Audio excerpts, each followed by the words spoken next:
Samsung, one of the greatest brands in the smartphone history, and year after year, Samsung prints and release tens of models in the market. Some of them fold, some of them flip, and some of them flop.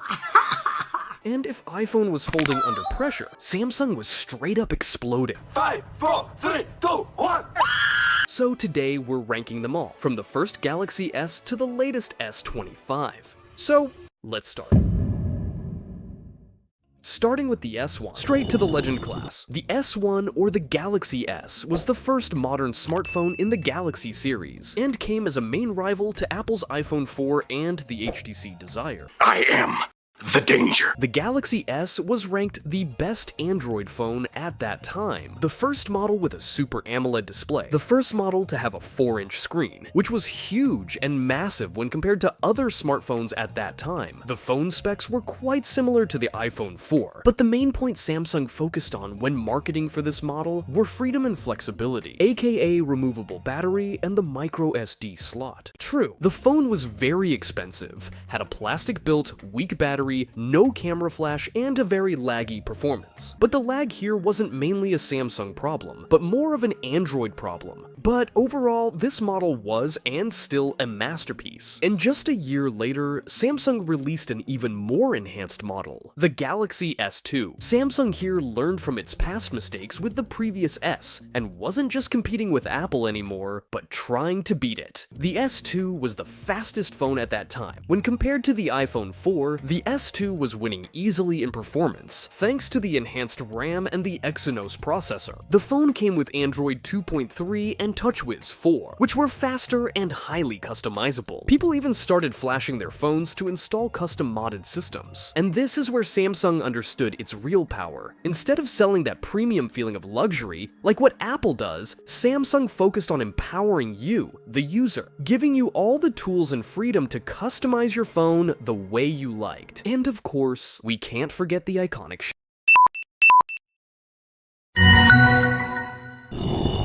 The S3 came the year after, and this is where Samsung really decided to declare a marketing war on Apple with the S3 ad. The ad clearly criticized the long waiting lines that people stood in to get their latest iPhone. Of course, these types of roasts give Samsung's image a huge marketing boost, but would also backfire heavily in future models. The S3 was a big upgrade from the S2, a bigger battery, improved storage, and larger display. The real upgrade, however, was in the software. The S3 came with TouchWiz Nature, which is the one that included all those nostalgic sounds effects that brings back old memories.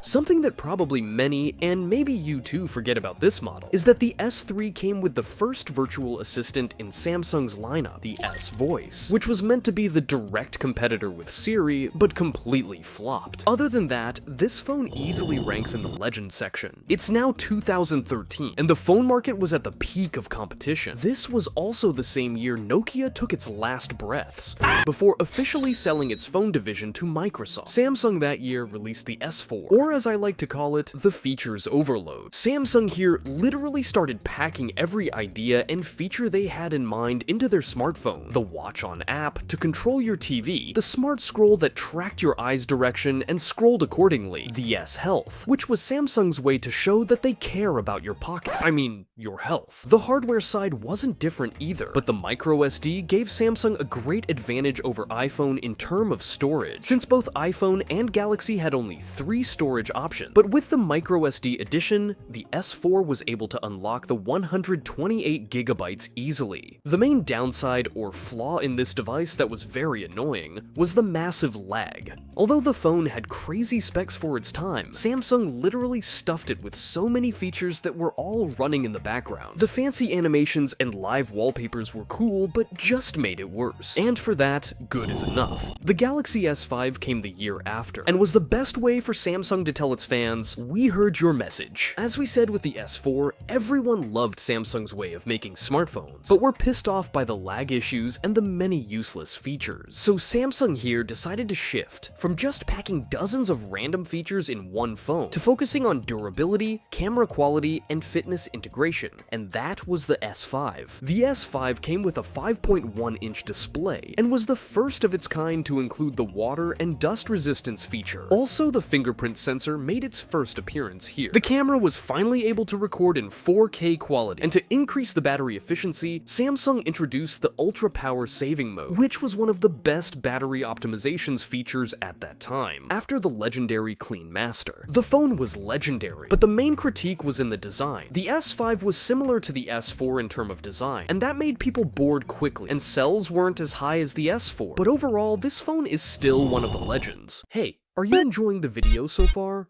If yes, don't forget to like and subscribe, and if you want to support me more, you can join the channel. There are many perks waiting for you there. If not, no worries. Just you watching me is already a huge honor. The S6 marked a revolution era for Samsung, and after years of plastic phones, Samsung finally went full premium mode. This also marked the first appearance of the One Phone 3 flagship model. The S6 came with 3 versions: the S6 Base, the S6 Edge, and the S6 Edge Plus, which became one of the most popular phones in the smartphone history. Here, Samsung finally moved from the cheap plastic design to a premium glass and metal design, and the lag problem was finally solved. The camera could finally record in 4K quality, and the phone performance was unmatchable. Wireless and fast charging were both combined for the first time in one phone. Of course, that's the good side of the phone, but the downsides, which Samsung was praying to go unnoticed, were the removal of the micro SD slot, the waterproofing feature, and the removable battery. Fans were furious at this point, and felt like Samsung is slowly turning into Apple. The truth, however, was that the sealed battery was necessary to have that slim and clean design, but the waterproofing and micro SD removal were some of the dumbest moves Samsung ever made, and lost them clearly their competitive advantage over Apple's iPhone. So,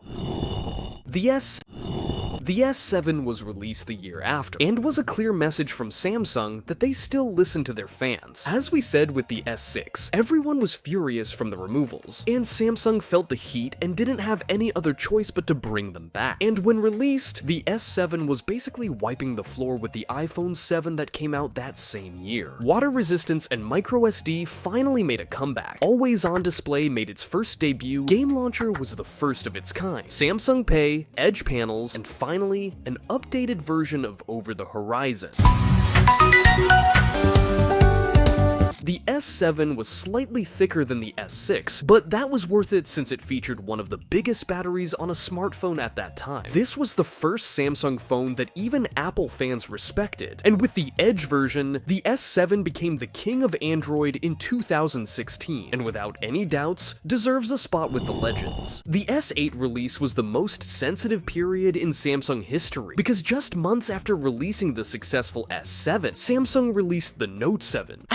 The Note 7 was a disaster by all means, and to understand how catastrophic it was, Samsung canceled this phone just 3 months after its release. The phone was literally mind-blowing, to a level that got it banned worldwide. The funniest thing here was that Samsung issued a worldwide recall and promised to fix the problem and replace the battery, but when everyone got it back, so from this incident, you can understand that the next S8 was very important for Samsung's image. It was even delayed multiple times, and Samsung was seriously thinking of shipping a fire extinguisher with the S8 as a precaution. But when released, the S8 was a big hit, and restored trust in Samsung's image. The S8 was the first base model to have an infinity display, edge-to-edge screen with no physical home button. It had the same features from the S7, but with the addition of Bixby, face unlock, and an iris scanner. The performance was flawless, the camera was legendary, and USB-C finally completed the triangle. So for this model, it easily ranks with the greatest.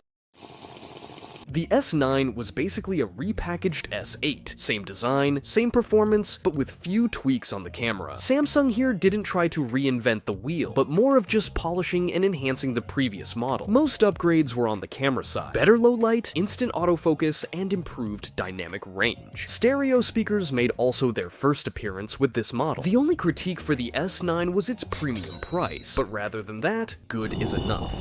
The S10 was Galaxy's 10th year anniversary, And just like what Apple did with the iPhone X, Samsung here decided to celebrate by going all out. New design and new cameras. The phone came with ultra-thin bezels, an aluminum frame, and a punch-hole display that ended the notch era. The fingerprint scanner moved from the back to under the front display, and reverse wireless charging was finally introduced, which is something that Apple is still struggling to include on the iPhone till today, while was available on Samsung's Galaxy since 2019. Of course, we can't forget to mention the One UI, which made its first appearance too with this model. So, the S20 came in 2020, and here many people were confused. Why Samsung skipped 10 numbers and went straight to the S20? But the answer is simple. Samsung wanted to align the S number with the same releasing year. So the S20 with 2020, and the S25 with 2025. The S20 marked the start of the Ultra era for Samsung, and just like Apple's Pro Max model, Samsung here came up with a more expensive premium version, the S20 Ultra. The base S20 was the first base model to feature a 120Hz display and 8K video recording. And remember that this was a base model released in 2020. The phone had some great upgrades as usual, but it pissed off many of Samsung fans due to its downsides. Aside from being very expensive, Samsung was and still kinda unfair when it comes to specs, especially in terms of chip. Phones sold inside the US are usually equipped with Snapdragon chips, which are very powerful and gives better performance. While for the rest of the world, Samsung uses Exynos, which is less powerful and cheaper to make. That wasn't just an S20 issue, but been like that since 2010. Of course, this gap reached its peak with the S20, where phones in the US had great performance, while the rest of the world suffered from battery issues and heating problems. The other downside was the headphone jack removal,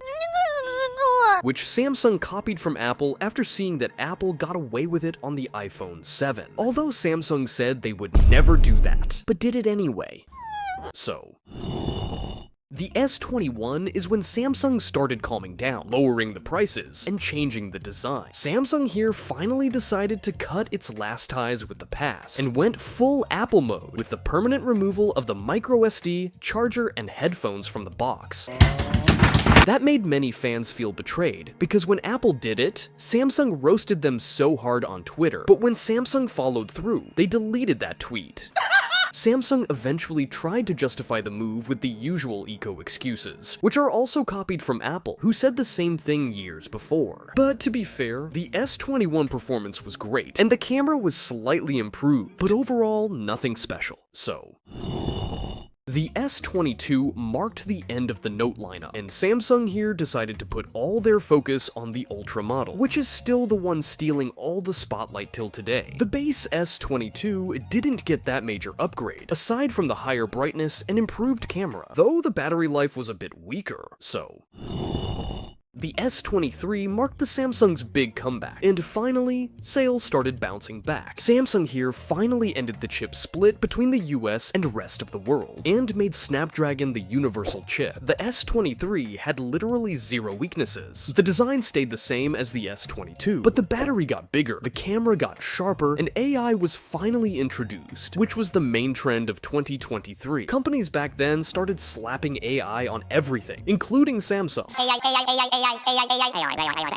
But the truth was that all of this was just marketing, and all what AI did was just rebranding old features. But despite that, this phone is still one of the legends. The S24 marked the real start of the AI era. Since most phones had already reached their peak in design and hardware, Samsung here shifted all its focus to software customization and adding useful AI features. Features like advanced photo editing, live translate, circle to search, and the list goes on. Long-term support was also a huge win for Samsung, which meant that all S24 models will officially receive updates for the next 7 years. For most people, this is all the phone they needed. Great battery, great performance, and just like the iPhone 16, this model ranks easily in the great section. The S25 is the latest Samsung release, and the upgrades for this model are simple. AI, enhanced performance with the new Snapdragon 8 Elite, AI, an improved 12GB of RAM, and even more AI. Samsung's whole focus is now shifted to the Ultra, and the base version is slowly becoming boring. The phone is still solid and great, but Samsung should consider learning from Apple's iPhone 16, which shocked the world with a completely new design for the base model. But until then, this model ranks respectfully in the good section. Who are you? You. No, not me, you. Yes, I am you. And here you have it. 15 years with 15 models. Let me know which one is your favorite. And if you're curious about the iPhone ranking, you can watch it from here. Subscribe, like and share, and thanks for watching.